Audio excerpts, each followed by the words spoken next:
परमेश्वर का धन्यवाद हो इस वचन के पढ़े जाने में। पहला यूहन्ना 3 अध्याय और 15 वचन में कल हम देख रहे थे, जो कोई अपने भाई से बैर रखता है वह क्या है? हत्यारा है। बैर रखना हत्या के पाप के बराबर है और किसी हत्यारे में अनंत जीवन नहीं हो सकता। जो हत्यारा है उसमें अनंत जीवन नहीं हो सकता। हम लोग जानते हैं आत्मिक दुनिया के अनुसार कोई अगर हत्या करता है तो उसमें जीवन का बात हो ही नहीं सकता है, लेकिन इन बातों को हमें समझने का ज़रूरत है।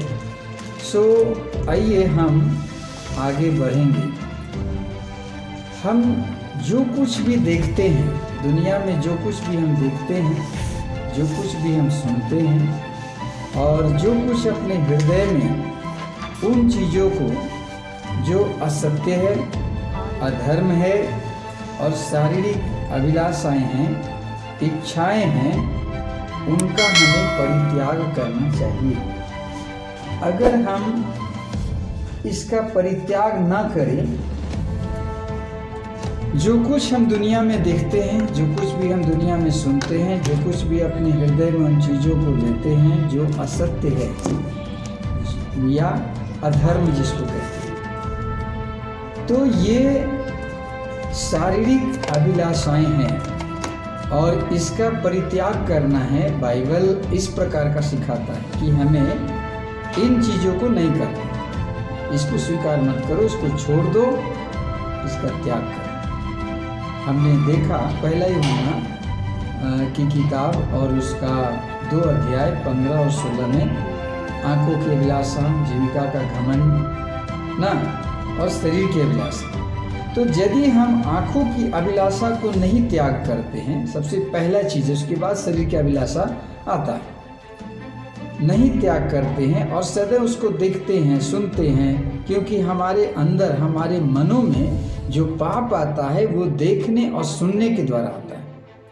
तो सदैव देखते हैं, सुनते हैं और उन शारीरिक चीज़ों को हम स्वीकार करते हैं, एक्सेप्ट करते हैं, तो हम सब शरीर की अभिलाषा का त्याग नहीं कर सकते, चाहे हम कितना भी प्रयास करें। और इसीलिए परमेश्वर का वचन कहता है, जो कोई अपने भाई से बैर करता है, शत्रुता करता है, दुश्मनी करता है, उसमें वो हत्यारा है। और तुम जानते हो कि किसी हत्यारे में जीवन नहीं हो सकता ना। तो बैर करना, घृणा करना, ये चाहे प्रकट हुआ हो या ना हुआ, प्रभु यीशु मसीह अपने वचन में कहते हैं कि जो तुम सुन चुके हो वे विचार मत करना, मगर मैं तुमसे कहता हूं कि जो कोई अपने मन में किसी स्त्री को देखा तो बेविचार कर चुका। तो ये कार्य के द्वारा प्रकट हो या ना हो ये अलग बात है, लेकिन हम दूसरे व्यक्ति से हृदय में हम घृणा का पाप पाल लें, बैर करके, घृणा करके हम उसका पाप को क्या कर लिए? पाल लिए। आ गया हम सबके। तो यदि कोई मनुष्य यह शरीर का कार्य करता है तो परमेश्वर, कल हम लोग सुन रहे थे कि शैतान बर्बादियों को आपके घर में ले आएगा, दुर्घटनाओं को ले आएगा, परीक्षाओं को ले आएगा, परेशानियों को ले आएगा, संघर्ष को ले आएगा, तकलीफों को ले आएगा और तमाम प्रकार की बुराइयों को लाएगा। कब? आप इसमें इस बात को ध्यान रखिए, कब? जब आप शरीर के कार्य को करते हैं तब, आंखों की अभिलाषा का कार्य करते हैं तब। तो इस प्रकार का कार्य करने से जो है इस प्रकार की बातें आपके जीवन में आएगी।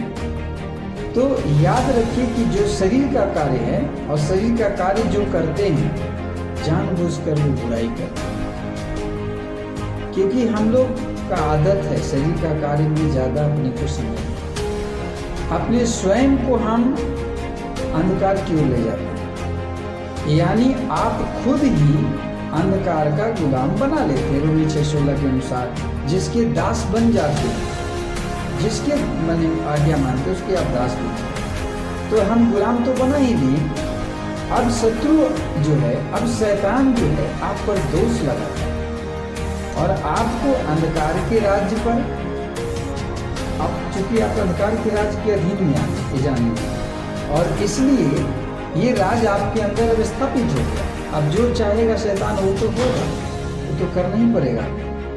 परमेश्वर अब ऐसे लोगों की रक्षा नहीं कर सकता। ऐसे कितने भी आप प्रार्थना कर लें, परमेश्वर से कोई सुनवाई आप करने वाला नहीं।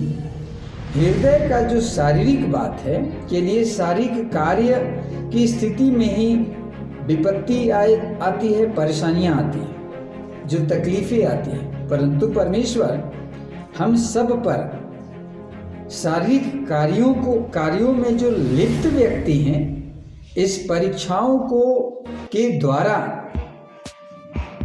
हमें एक मौका देता है कि हम क्या करें, उस पाप को त्याग दें। मतलब आपका याकूब 1 अध्याय 23-25, याकूब 1 अध्याय 23 और से लेकर 25 वचन तक आप कोई पढ़ लेंगे।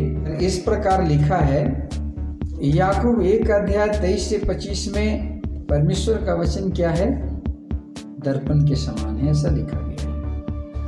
परमेश्वर का वचन दर्पण के समान है, जिसमें हम अपने आप को क्या करते हैं, देखते हैं। तो जब आप वचन सुनते हैं, चर्च में सुने या कहीं भी सुने आप परमेश्वर का वचन, जहाँ सच्चाई और खराई से प्रचार किया जाता है, तो फिर क्या होता है, ये वचन आपको दिखाता है, आपके चेहरे को दिखाता है, आपका वास्तविक चेहरा क्या है, पाप से भरा हुआ चेहरा वो दिखाता है आपको। तो हमें इस समय अपने पापों को मान लेना है और छोड़ देना है। बाइबल में लिखा है नीति वचन में कि जो अपने अपराधों को मान लेते हैं और छोड़ देते हैं, उन पर दया किया जाएगा, लेकिन जो नहीं मानते उन पर दया नहीं होगा। तो मान लीजिए कि कोई आपसे घृणा करता है या आपके साथ बदतमीजी करता है और आपके सामने इस प्रकार की कठिन परेशानियों को ले आता है, समस्याओं को ले आता है, तकलीफ को ले आता है, यहाँ तक कि आप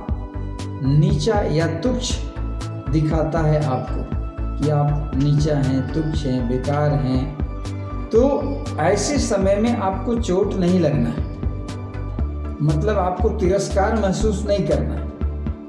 और अगर तिरस्कार महसूस होता है, कोई आपको अगर घृणा कर रहा है, कोई आपसे कोई बदतमीजी आपसे कर रहा है, अच्छा व्यवहार नहीं करता है आपसे, परेशानियों तकलीफ़ों को ले आता है, आपको हमेशा नीचा दिखाने का प्रदर्शित करता है, हर जगह आपको बेइज्जती कर दे रहा है आपकी, और आपको चोट लगता है, इन बातों से आपको दुख लगता है। चोट लगना यानी दुख लगना, परेशानी होना, तकलीफ होता है आपको। तो आप जान लीजिए कि आप अभी आपके अंदर एक कील गड़ा हुआ है और उस कील को इसी वक्त आपको उखाड़ कर फेंकने का जरूरत है। ऐसा नहीं है कि आप ठीक है घर में जाएंगे प्रार्थना करेंगे तो ये दूर हो जाएगा, नहीं नहीं, दूर नहीं होगा।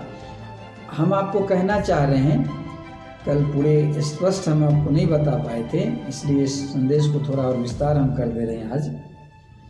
उसी वक्त उसी समय आपको पश्चाताप करना है, उसी समय आपको जिस स्थिति में हैं और जहाँ भी हैं, जैसे भी हैं, आपको पश्चाताप करना है कि प्रभु हमारे अंदर जो कांटा गड़ा हुआ है, जो झाड़ी है या जो पथरीला भूमि है जिस पर ये बीज गिरा, कहने का मतलब परमेश्वर आपको सुधार रहा है।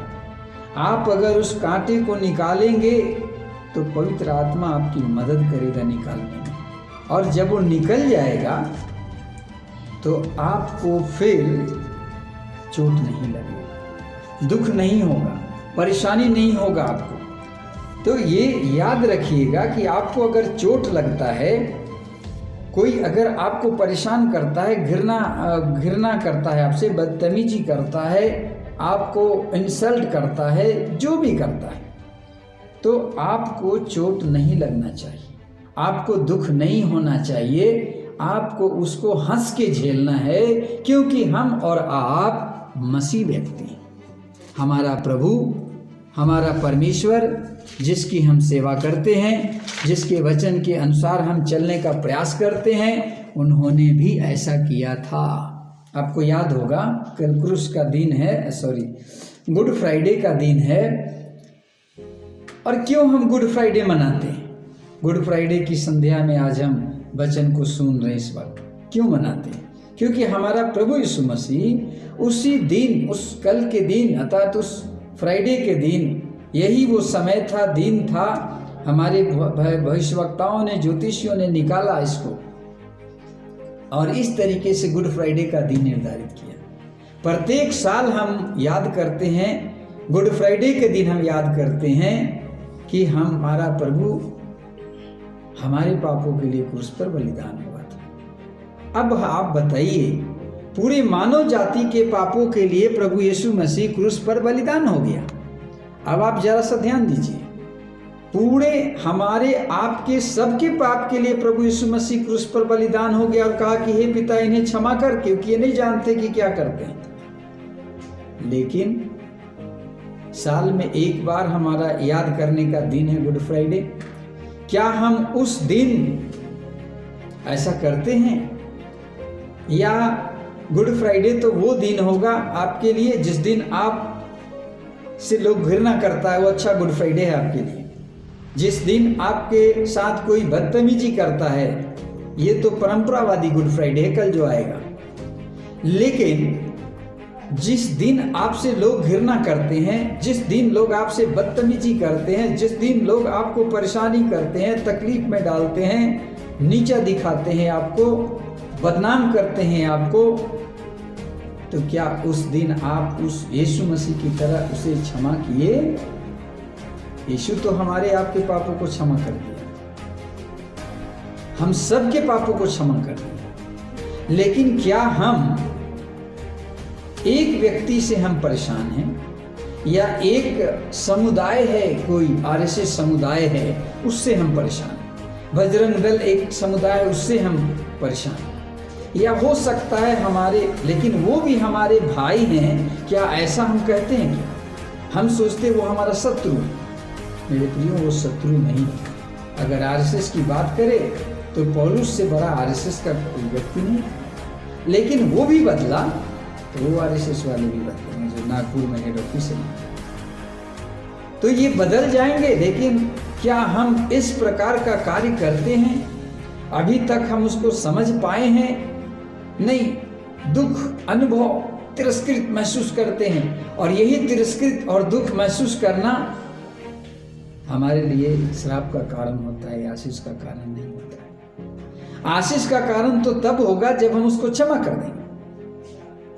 ये एक बात हुआ। दूसरी बात, यदि आपके अंदर क्रोध नहीं है, कोई आपको नीचा दिखाए, घृणा करे, बदतमीजी करे और आपको क्रोध नहीं आता है, आप खुश होते हैं, तो दो कारण है।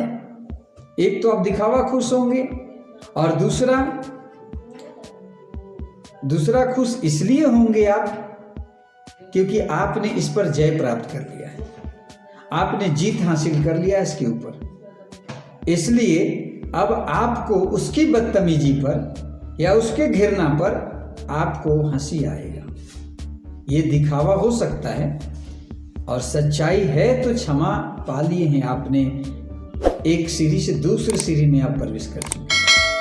तो यदि आपके अंदर क्रोध नहीं है, बल्कि ऐसी स्थिति में आप अपने सताने वाले को, शत्रु को स्वीकार कर लेते हैं, समझ पा रहे हैं, समझ आ गया है आपको, और उसकी भलाई ही चाहते हैं आप, तो आपके पास इस प्रकार की घटना ही नहीं घटित होगी और कोई समस्या ही नहीं होगा। और इसके द्वारा एक न एक दिन वो व्यक्ति उद्धार पा लेगा।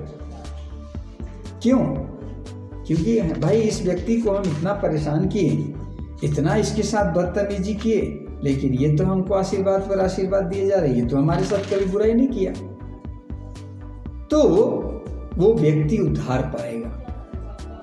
ये जरूरी है, और यही परमेश्वर का वचन कह रहा है। इसीलिए तो कह रहा है कि किसी हत्यारे में अनंत जीवन नहीं हो सकता, किसी हत्यारे में अनंत जीवन नहीं हो सकता। तो यह महत्व नहीं रखता कि आपकी क्या प्रतिक्रिया है, पर आपके आत्मिक जीवन से यह मतलब रखता है।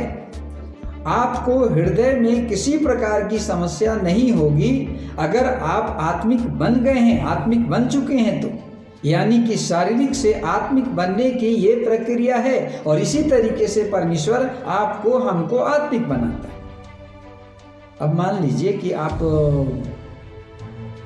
उस परीक्षाओं को इस प्रकार की घृणा बदतमीजी कोई करता है आपसे, आप उसको स्वीकार नहीं करते, तो परमेश्वर फिर आपको उसमें पढ़ने भी नहीं देगा। जो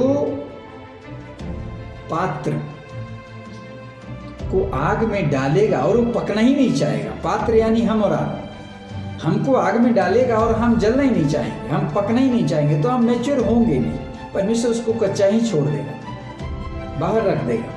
और इसी तरीके से बहुत सारे मसीहियों की दशा है, वो परिपक्व नहीं हो पाए हैं, अभी तक वो बालक ही हैं, या तो लड़कपन स्थिति में है, अभी तक वो युवाओं की अवस्था में नहीं आए, अभी तक वो पितरों की अवस्था में नहीं आए। इसका यही कारण, क्योंकि हम उस परेशानी से पास होना ही नहीं चाहते। कहने का मतलब हर बच्चा का जीवन में परीक्षा आता है, वार्षिक परीक्षा एक बार होता है। वो पास किया तो पहला क्लास से दूसरा में जाएगा, वो पास किया तो दूसरा से तीसरा में जाएगा। ठीक इसी प्रकार से आपके आत्मिक जीवन में भी परीक्षाएं, परेशानियां, तकलीफें आएंगी और इससे पास करके आपको अगले सीढ़ी में जाना है, अगले पायदान में जाना है। मगर आप अगर तैयार हैं तो पिता परमेश्वर इस प्रकार की परिस्थिति में आपको ले जाते हैं, और अगर नहीं तैयार हैं तो नहीं ले जाते और आप कच्चे रह जाते हैं, बालक का बालक। 10 साल बीत गया, 20 साल बीत गया, 30 साल बीत गया, 40 साल बीत गया, मसीह में कोई प्रभाव नहीं। आज नया मसीह है, उससे भी गया गुजरा हो जाता है, क्योंकि आपने उसको स्वीकार ही नहीं किया। इसलिए हमें इन बातों को समझना होगा। और एक बात और हमें ध्यान देना है कि जब हमारे स्वभाव में जो असत्य पाया जाता है और हमारे असत्य या अधर्म कह लीजिए, एक ही बात है, गहराई से भरा हुआ है, तो इस बात का हमें एहसास करना होगा। हम चाहे प्रचारक हों, हम चाहे पास्टर हों, हम चाहे शिक्षक हों, हम चाहे अच्छा से अच्छा वचन प्रचार करें, इसके बावजूद भी हमारे हृदय में एक कोने में पाप होता ही होता है। याद रखिए, कल आपको बताया गया था, ऐसे व्यक्ति जो कभी भी अपने कार्यों और विचारों में पाप नहीं करते, मतलब आप हमको देख रहे हैं कि हम बहुत अच्छे आदमी, बहुत अच्छा प्रचार करें, लेकिन कौन जानता है कि हमारे हृदय में पाप है? ये तो सिर्फ परमपिता परमेश्वर ही जानता है। परंतु केवल हम धार्मिकता में जीवन बिताते हैं, सच्चाई में रहते हैं। लोग, व्यक्ति उस पाप से भरे स्वभाव को हमारे अंदर नहीं देख पाते, देख भी नहीं पाएंगे, आप उसको ढूंढ नहीं पाएंगे, आपका काम है ही नहीं कि ढूंढिएगा, आप तो श्रोता हैं। लेकिन परमेश्वर जानता है। हम ये कहना चाह रहे हैं कि चाहे आप कितने भी धर्मी हैं, फिर भी आपके अंदर पाप है। तो जो उनके आंतरिक हृदय में पाया जाता है पाप, वो पाप अपने भीतर के पाप को वो त्याग नहीं करता है, वो दूसरे की काउंसलिंग करते हैं। हम आपकी काउंसलिंग कर रहे हैं, लिली की काउंसलिंग करते हैं, सोनिया का करते हैं, हम प्रकाश का करते हैं, जो भी लाइन में है उधर मरियम है उनके लिए करते हैं, सबके लिए करते हैं। लेकिन हमारे अंदर भी पाप है, हम उसको त्याग नहीं करते हैं, हम उसको ध्यान नहीं देते। हम ये समझ बैठते हैं मेरे प्रियो, हम पासवान लोग, हम शिक्षक लोग, हम प्रेरित लोग, पासवान लोग, इवांजलिस्ट लोग, जितने भी वरदान में हम काम करते हैं, हम लोग ये सोच लेते हैं कि हमारे अंदर तो पाप है ही नहीं। अगर पाप होता तो हम दूसरों को कैसे हम प्रार्थना करते हैं और वो चंगाई पाते हैं, ऐसा सोच बैठते हैं। और धीरे धीरे हम उसमें आगे ये बात सही है मेरे प्रियो, चंगाइयाँ तो होंगी, छुटकारा लोग पाएंगे, आशीष लोग प्राप्त करेंगे, आपकी प्रार्थना से लोगों को नौकरी लग जाएगा, आपकी प्रार्थना से सब कुछ हो जाएगा। लेकिन इसका ये मतलब नहीं कि आपके अंदर पाप नहीं है, क्योंकि परमपिता परमेश्वर आपको देखता है। आप याद कीजिए, नरक की पुस्तक को पढ़िए आप, बहुत सारे सेवकों ने नरक की पुस्तक को लिखा है, उसमें क्या लिखा है? बहुत सारे पास्टर नर्क में चले गए, लेकिन जिसको वचन सुनाए वो स्वर्ग में है। क्यों ऐसा लिखा है? क्या कारण है, आप जरा सोचिए। क्योंकि वो वचन सुनाए। आज जो वचन आपको हम प्रचार कर रहे हैं, हम आपको सुना रहे हैं, हो सकता है इस वचन से आप पश्चाताप करें, आज की रात मन फिरा ले और आप सही रास्ते में आ जाएं। लेकिन हमारे अंदर जो कोना में एक पाप छिपा हुआ है, उसका हम पश्चाताप ही नहीं करें तो हमें क्षमा मिलेगा कहाँ से? हाँ, तो अब आप कहेंगे तो फिर हम क्या सोचेंगे? हम सोचेंगे भाई हम इतने लोगों को चंगाई दे रहे हैं, इतने लोगों के लिए प्रार्थना कर रहे हैं, सब प्रभु हमारे साथ है तभी तो हो रहा है। हाँ, ये बात सही है कि प्रभु आपके साथ है तभी हो रहा है, ये बात सही है। लेकिन ये सही नहीं है कि आप धर्मी हैं। परमेश्वर आपको इस्तेमाल करता है। परमेश्वर मनुष्य को बनाया और मनुष्य रोबोट को बनाया। क्या रोबोट काम नहीं करेगा? रोबोट में खराबी है, क्या वो काम नहीं करेगा? मनुष्य जो कहेगा वो करेगा।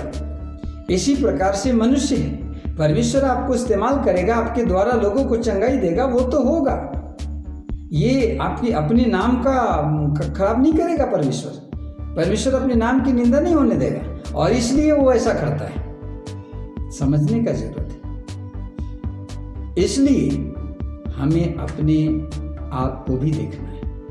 दूसरों को तो बचाना बहुत अच्छी बात है, लेकिन अपने आप को बचाना भी उससे भी अच्छा बात है। इसलिए परमेश्वर ऐसे व्यक्ति पर,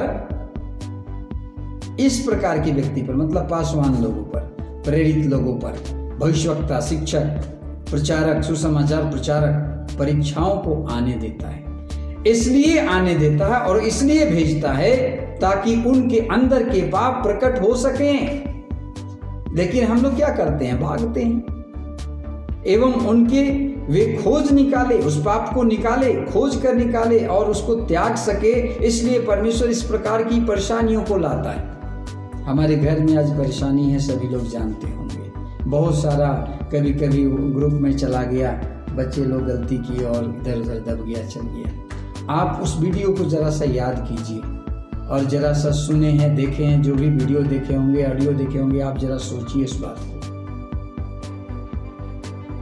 आप सोचिए, आप मनन कीजिए। हम अगर घर में बच्चों को डांटते हैं और बहुत सारी बातों को करते हैं, हमारा दो चीज है। याद रखिए, हम आत्मिक हैं तो आत्मिक तरीके से काम हमें करना है।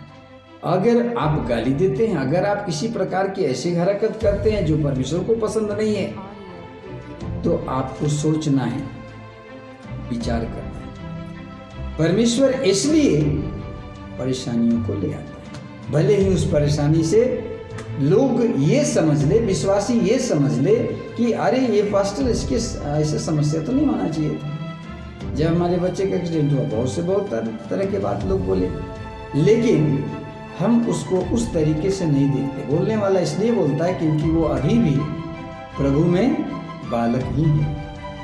अगर वो मैच्योर होता तो शायद नहीं होता। इसलिए परमेश्वर आपके राज्य में लोगों को, अपने राज्य में लोगों को पवित्र आत्मा प्रयास प्राप्त करने का अवसर देता है। प्रयास करने का, कि आप प्रयास करो, अवसर दे रहे हैं तुमको, मन फिरा लो बेटा, समय है। यहाँ से जाने के बाद फिर समय नहीं। पवित्रता ही वो चाहता है कि मेरे लोग पवित्र हो जाएं। लेकिन अब एक बात और यहाँ पर ध्यान देने का है। जब आप किसी चीज को, जैसे मान लीजिए खेती बाड़ी का उदाहरण है, खरपतवार, घास सबको उखाड़ते हैं खेत में, और अगर उसको जड़ से नहीं उखाड़ते हैं तो फिर वो पनप जाता है। ये भी ध्यान दीजिए। इसी प्रकार का पाप भी होता है। अगर आप पश्चाताप कर लिए, मन फिरा लिए, इसके बाद भी याद रखिए कोई ऐसा पास्टर है, कोई ऐसा काउंसलर है जो आपके उस घास को उखाड़ दिया है, लेकिन ये घास जड़ से वो नहीं उखाड़ा है, ऊपर से तोड़ दिया है, तो कुछ दिन बीतने के बाद फिर वो पनप जाता है। मतलब आपका स्वभाव फिर पहले जैसा होता है। लोग देखते हैं तो बोलते हैं अरे उस दिन तो प्रार्थना हुआ था, पश्चाताप किया था, ये फिर ऐसा इसका व्यवहार क्यों आ गया? तो अब ये सोचने की बात है कि आप जड़ से उसको नहीं उखाड़ कर फेंके, इसलिए उसको जड़ से उखाड़ कर फेंकना होगा। तो ये प्रयास ये आपको करना है। पासवान नहीं करेगा, वो मार्गदर्शन दे सकता है ज़्यादा से ज़्यादा, काम तो आपको करना है। खेत आपका है, हृदय आपका है, प्रभु का वचन आपने सुना है, कहाँ काम किया, कैसा काम किया, ये आप जानते हैं। ठीक इसी प्रकार से जब कोई पाप अपने कार्यों से नहीं होता, क्षण भर में ही माने क्षमा नहीं मिलता, आप परमेश्वर से क्षमा नहीं मिलता, तो हमारे अंदर वो बुराई रहती है और पूरे रीति से दोबारा पाप करने का चांस पूरा रहता है और पाप युक्त स्वभाव को हमें दूर करना है। लेकिन ये पापमय स्वभाव अपने प्रयास से तो संभव नहीं है। अपने प्रयास से संभव है नहीं, है ना। पतरस के बारे में जरा याद कीजिए। पतरस रात भर मेहनत किया, मछली पकड़ा, क्या किया वो, एक भी पकड़ नहीं पाया। हम लोग सब जानते हैं उस वचन को। अब जरा सोचिए, रात भर मेहनत नहीं किया और सुबह में यीशु मसीह आकर फिर बोलता है इधर जाल डालो। पतरस नहीं कहता है कि नहीं डालेंगे। पतरस कह सकता था कि प्रभु हमसे ज्यादा आप मछली पकड़ने के बारे में नहीं जानेंगे, आप तो आत्मिक पिता हैं, आप आत्मिकता में जानेंगे, आपको बाइबल ज्यादा जानते होंगे, आप स्वर्ग राज्य से आए हैं, वो स्वर्गीय भाषा जानते होंगे सब कुछ, लेकिन मछली पकड़ना ये तो मनुष्य का काम है, आप तो ईश्वर हैं, आपको क्या मालूम मछली किधर है, कैसे पकड़ना है, उसका सारे ट्रिक को हम जानते हैं, आप नहीं जानते। आपके कहने से मछली डालेंगे क्या, हम जाल डालेंगे क्या, हो ही नहीं सकता। रात भर पकड़ने देते, अभी का खाक पकड़ाएगा, अभी कुछ नहीं होगा। ऐसा वो कह सकता था मगर उसने नहीं कहा मेरे, इसलिए कि वो जानता था कि किससे वो बात कर रहा है, इसलिए कि वो जानता था कि ये कौन व्यक्ति है। इसलिए जानना और पहचानना सबसे बड़ी चीज है। आपके अपने प्रयास से नहीं हो सकता है। जैसे पतरस के मामले में, पतरस प्रयास किया लेकिन कुछ नहीं मिला। लेकिन प्रभु जब बोला, यहाँ पर 3-4 बातें, वैसे ही वो डाला और बहुत सारे मछलियों को वहां से खींच निकाला। तो ये कैसे हुआ? अब आपको कहा जाए कि आप प्रयास कीजिए, पाप दूर हो जाएगा, गलत टीचिंग है ये। प्रयास जरूरी है, लेकिन प्रयास के साथ और भी कुछ जरूरी है। परमेश्वर का अनुग्रह उसके ऊपर होना चाहिए। पतरस के ऊपर परमेश्वर का अनुग्रह था, परमेश्वर का सामर्थ था, वहां पवित्र आत्मा की सहायता उसको मिला और तब वो अपना प्रयास किया, तब जाकर उतनी मछलियों को पकड़ लिया। 4 बात, अपना प्रयास, लेकिन आप जान रहे कि हम प्रयास करेंगे तो हम प्रयास करेंगे तो हम कंपटीशन की फलाने परीक्षा में पास होकर फलाना जॉब हम कर लेंगे, ठीक है, प्रयास। लेकिन मेरे प्रियो, मसीह घरानों में प्रयास की आवश्यकता नहीं है। दुनिया में हो सकता है, दुनिया में होता है, और क्यों होता है वो हम दूसरे मैसेज में आपको हम बताएंगे। लेकिन मसीह घराने में, मसीह परिवार में, मसीह बच्चों को ऐसा नहीं होता कि वो प्रयास करके उस चीज को हासिल कर सकता है। तो क्या करना होगा? परमेश्वर का अनुग्रह मांगना होगा। कितने दिन आप उपवास करके परमेश्वर के अनुग्रह को मांगिए, प्रभु हमारे ऊपर आपका अनुग्रह हो जाए। अनुग्रह का मतलब क्या है? अनुग्रह का मतलब है फ्री में मिलना, फ्री में आपको उद्धार मिल गया, मुक्ति मिल गया, छुटकारा मिल गया, परमेश्वर का हाथ आपके ऊपर आ गया, ये अनुग्रह है। सामर्थ, परमेश्वर का सामर्थ आपके जीवन में कार्य करना है। और तीसरा, पवित्र आत्मा आपकी सहायता करेंगे, पवित्र आत्मा की भी सहायता, मार्गदर्शन को मांगना है, और तब अपना प्रयास आपके जीवन में कार्य करेगा। ये त्रिएकता है, पिता, पुत्र और पवित्र आत्मा की तरह है, आपको समझना होगा। मान लीजिए पिता राजी है, ठीक है, पुत्र और पवित्र आत्मा राजी नहीं है तो काम नहीं हो पाएगा। इसलिए 3 बातें जरूरी है, अनुग्रह, परमेश्वर का सामर्थ और पवित्र आत्मा की सहायता। अनुग्रह परमेश्वर का होना जरूरी है, आपके जीवन में उसका हाथ होना चाहिए, परमेश्वर का सामर्थ वहां काम करना चाहिए, और पवित्र आत्मा की मदद होनी चाहिए। अगर ऐसा नहीं होगा तो बहुत मुश्किल है, आप कुछ नहीं कर पाएंगे। आप लाख प्रयास कीजिए, पतरस मेहनत किया ना जी, रात भर तो अपना प्रयास किया। जब वो प्रयास किया वहां पर अनुग्रह नहीं था उसके साथ। अब कहिएगा कि पतरस तो यीशु मसीह के चेला था, कैसे नहीं था? यही तो समझना है और यही तो शिक्षा है परमेश्वर के वचन का। एक तरफ वो भर भर के पूरा नाव भर के मछली पकड़ ले रहा है यीशु मसीह बोलने पर, और अपने से प्रयास करके रात भर में भी कुछ नहीं कर पाता है। तो अनुग्रह था उसके ऊपर? नहीं, रात भर में अनुग्रह नहीं था। परमेश्वर का सामर्थ भी वहां नहीं था। 10 मिनट का मैसेज आ चुका है। परमेश्वर का सामर्थ भी उसके जीवन में नहीं था रात भर में, और पवित्र आत्मा उसकी, क्योंकि वो अपनी ताकत से कोशिश कर रहा था।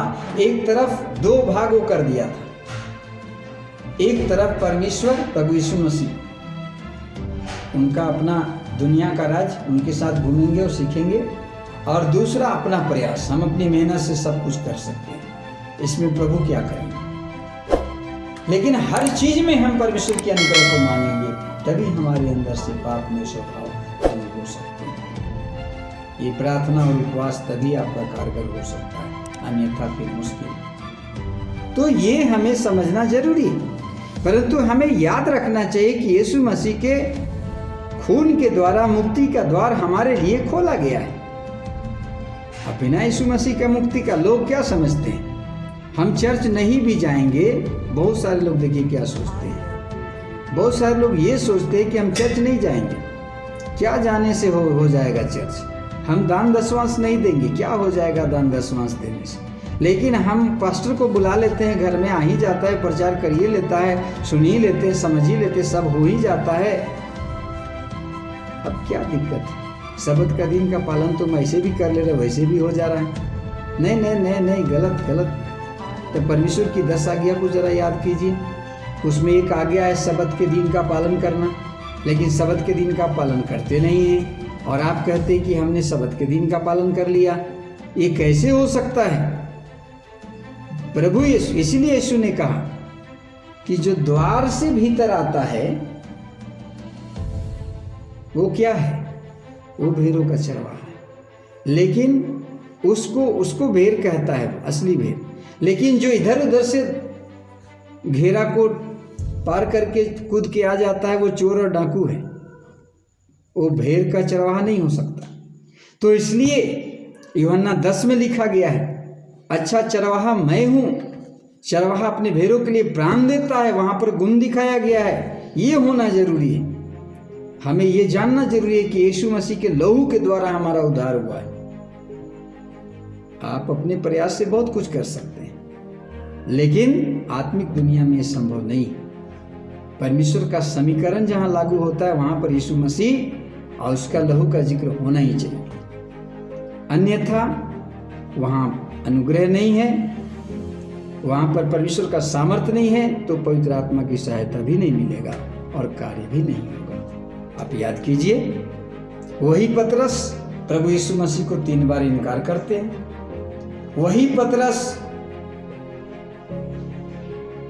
एक समय ऐसा आता है कि प्रभु के लिए जान देने को तैयार है। क्या है यहाँ पर दोनों स्थिति में, जरा सोचिए। तो ये दोनों स्थिति में उसका खुद का प्रयास से कुछ नहीं हो सकता था, इसलिए यीशु को 3 बार इनकार किया। वो खुद का प्रयास है। लेकिन जब पवित्र आत्मा आया, जब उसके ऊपर अनुग्रह आया, परमेश्वर का सामर्थ्य आया, पवित्र आत्मा की सहायता उसके जीवन में आने शुरू हो गया, तब वो 3000 लोग, वही पतरस और यूहन्ना मंदिर में जा रहा है, एक लंगड़ा को उठ और काट उठाकर चल फिर और चलने फिरने लगा। वही पतरस बड़े बड़े कार्य सामर्थ कर रहा है। तो हमें इस बात को जानने की जरूरत है, इस बात को हमें समझने की आवश्यकता है। ये ऐसे नहीं होगा। हम सोच लेते हैं बिना यीशु का हो जाएगा, बिना गुरु का ज्ञान हो जाएगा। बहुत लोग सोचते हैं ऐसा, बाइबल दे दो हम पढ़ लेंगे, समझ लेंगे, हाँ ये हो सकता है, ऑनलाइन हम बैठ जाएंगे, हो जाएगा। ऑफलाइन में भी क्या है, 4 कोस दूर से हम आपके यहाँ बैठ आ जाएंगे, बैठ जाएंगे, सुन लेंगे, हो जाएगा, आशीष मिल जाएगा। जब तक आप चल के कुआं के पास नहीं जाएंगे मेरे प्रियो, ये नहीं हो सकता। आपका प्रयास उतना काफ़ी नहीं है, इसमें बहुत सारी चीज़ें शामिल है। अनुग्रह, परमेश्वर का सामर्थ और पवित्र आत्मा की सहायता, तीनों को प्राप्त कीजिए। बिना तीनों को प्राप्त किए आपकी उपासना बेकार है, आपका आराधना बेकार है, आपका स्तुति बेकार है। अकेला एक पास्टर कुछ भी नहीं है। जब सारे भीड़ एक जगह इकट्ठे होते हैं, कलीसिया सब मिलकर प्रभु की जब आराधना करते हैं, तो यहाँ पर सारा चीज है, तीनों चीज है।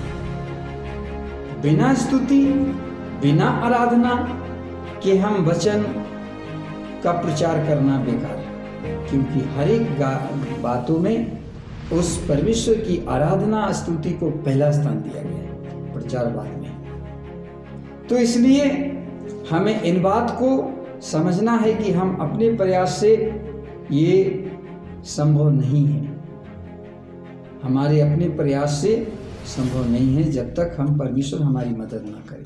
सो आइए इस समय हम यहीं पर मैसेज को रोकते हैं। सो प्रार्थना करेंगे।